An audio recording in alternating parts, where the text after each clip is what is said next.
Alright guys, we're at McDonald's again today.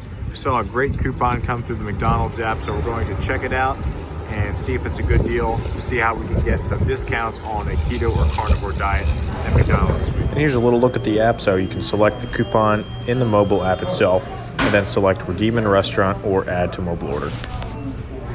Alright guys, so this is what we have today. We have our 6 quarter-pound patties. Always a great deal, always a good lunch. The important thing here is we have a coupon today. So you can get your normal McDonald's purchase. You can see my other videos for what to get here.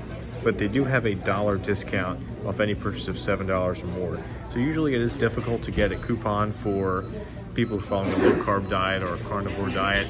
Usually because the menu items they offer coupons for do not apply to what we purchase. But this is a general $1 off any purchase of $7 or more. So it does give you a little bit of a discount. And this coupon occurs every week. So you could probably come back next week and do this as well. So just wanted to give you a little tip about how you can save some money today or this week for lunch. And remember to subscribe and like for more content. Thanks for watching.